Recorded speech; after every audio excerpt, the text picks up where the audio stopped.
Dito sa output data type, use input layer data type lang. Then sa flip, make sure na naka-save to file tayo. And then, ang ilagay natin dito yung ang bolong underscore yung flip.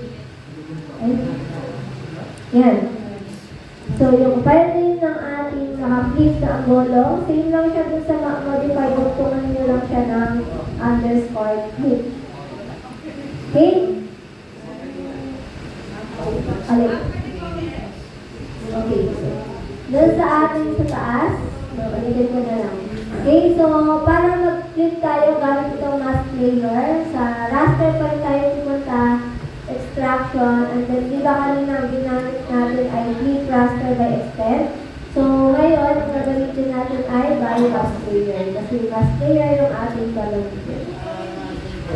Okay, pakiclick yun. And then sa ating input layer, ano nga yung ating i-flip? Yun yung ang bolong. So yun po yung ating input layer. Sa ating mask layer, of course, yung pinili natin polygon. Okay, yung mask layer. Okay? Ano ba? Ang bolong. So input layer. Input layer. Okay, so next, dito sa ating CRS, optional lang siya, no? Pero, halimbawa, magkayo pa yung inyong CRS. No? Ilalagay nyo dito kung ano yung source CRS at target CRS. Pero since same lang siya, pareho lang yung CRS ng ating mask layer and input layer, okay lang na hindi natin siya lalagyan. Then, scroll down lang tayo pababa hanggang makarating tayo dito sa flip para ma-save natin yung file. Okay, so click yung tatlong dot sa right side, save to file, and then i-click nyo lang yung bolong underscore modified, tugtungan nyo na lang ito ng flip. Flip. Okay? Nakasunod po ba? Pakitaas ng green card. Wala ako sunod. Ang red card naman sa bolong. Sa taas po ba input layer? Dito po ba sa input layer? Yung ang bolong modified po yung input layer natin, no? Opo. Baka doon nakasibatid yung sa iba. Nandun po ba sa ating layers panel yung ating ang bolong? Wala po doon yung ating ang bolong sa layers panel natin. Kailangan natin siyang i-load. So, paano mag-load? Kasi ito yung tatlong dot sa right side. I-click mo lang yun. And then, i-locate mo kung saan nakasave yung ang bolong na nakamodify. Tapos, iraran naman. Yes. Para na lang po. Uy, bakit may error? May error? Hindi nakasave yung yung layer. Ito?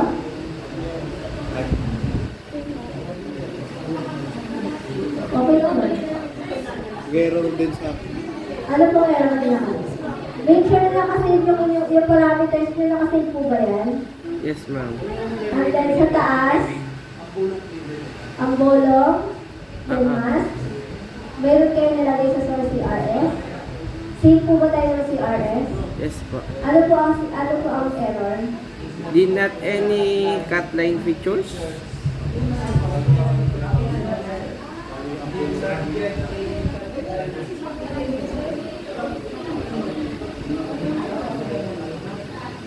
Change parameter.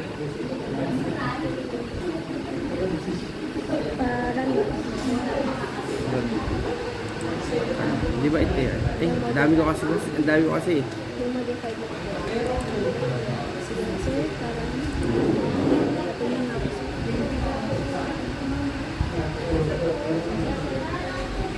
Baka may hindi naka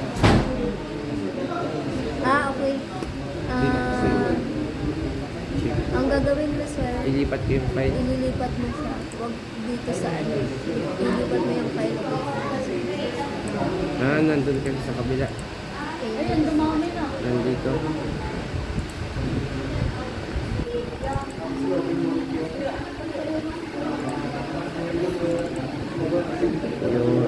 long. Yun. Ay, what's sir? Lagyan mo underscore. Nagulo na yung ano ko, yung file. Ay, ano pa rin?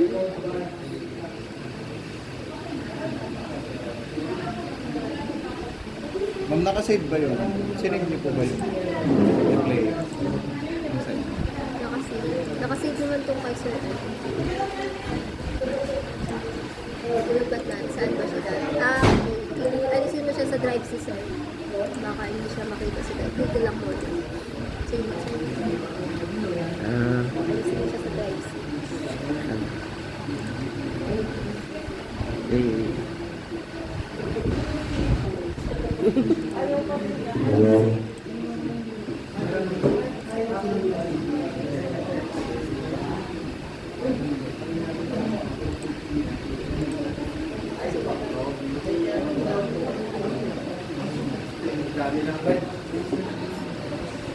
The following layers were not correctly.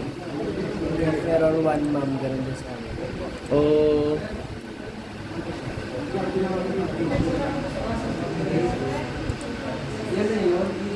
Process with an error code 1.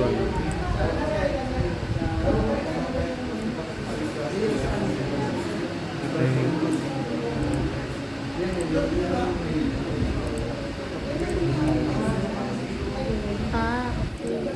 Walang laman? Ting pa pa.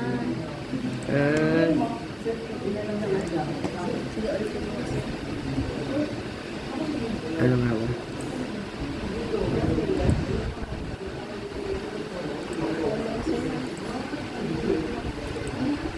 Okay. Alam mo, turtle.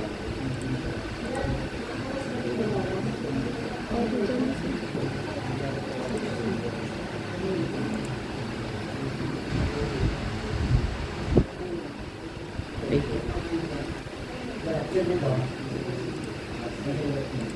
Yun. Hindi, anong ginawa ko, ma'am? Dapat, May normal na may lock sa gilid. dapat inano ko, dapat right click, tapos, Okay, sino pa po yung may error? Okay. So, ano nga po ulit yung error? Okay, so, ganito yung gawin nyo. No? So, yung mask layer nyo, naka-save po ba? Baka-disable na lang yung ibang i-click nyo ulit yung pencil. kaya, Para dapat ganito yung tsura ng ating digitizing tool. Wala na naka-enable. Okay? And then ulitin nyo po ulit yung process. Baka kasi naka-enable pa yung editing. So, ang ibig kasi sabihin nun, hindi pa niya kayang i-click yun dahil baka may i-adjust pa ako kasi naka-enable pa ang editing. So, make sure na i-close nyo na yung editing nyo. No? I-end nyo yung inyong editing. And then, i-run nyo po ulit. Okay? So, ito na yung ating result.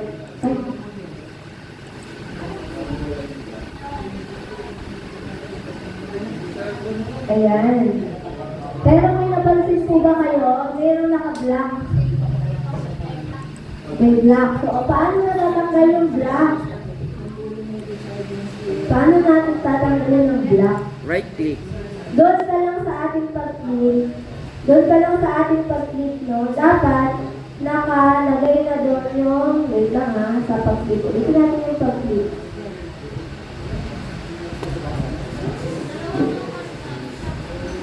Deep raster. Dito sa ating assign, ayan, dito sa ating assign as specified no data value to output bands. Lagay natin dito yung 0 para mawala yung black kapag tayo ay na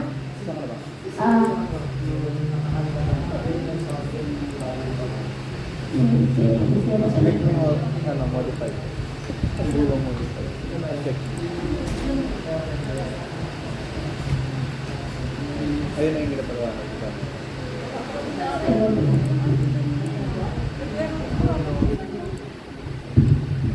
Dapat 0. No data value zero. Yun lang, sir. 0. Tapos na-run ulit. kung sige sir ito at may zero ay may ano yan, may black kapag hindi kayo, kapag nilagay niyo yung kapag wala kayo nilagay na zero dun sa no data value. Kasi walang value to o kaya nagkaroon siya ng black. Okay na sir? Yes po.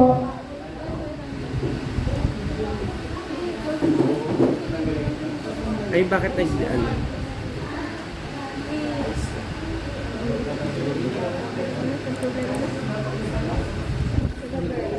Oo. Huwag na. Ay, ano ko na lang. Ito lang?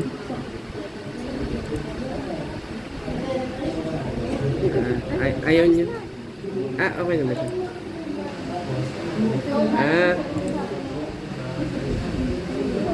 Basta. Para mag-attend.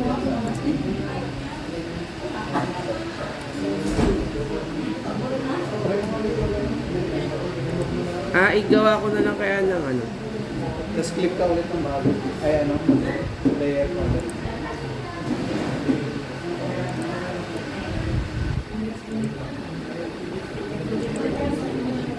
Ano ito papalit?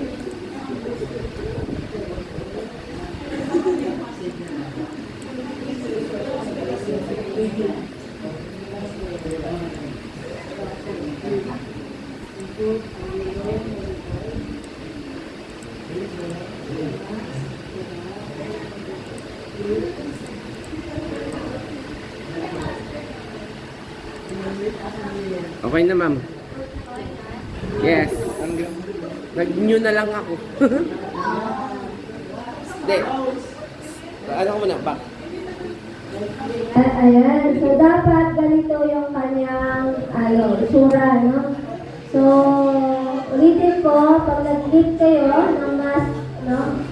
Dito, para mawala yung black, dito sa assign as specified, dito sa assign as specified, no? Data value to output band, make sure na ang ilalagay nyo dito ay 0. Okay na yun, wala na siyang black. Hindi dapat naka-0 yan. Like, Yes po. doon. Paulit ng click. Hindi, wala Make yan. sure lang na maglalagay kayo ng 0 dun sa assigned as specified no data value.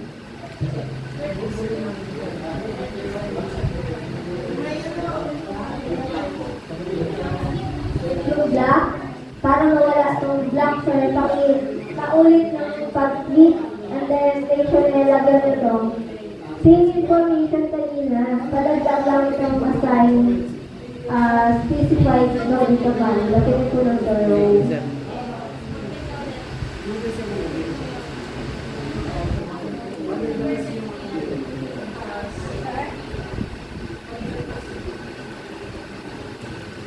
okay na dyan.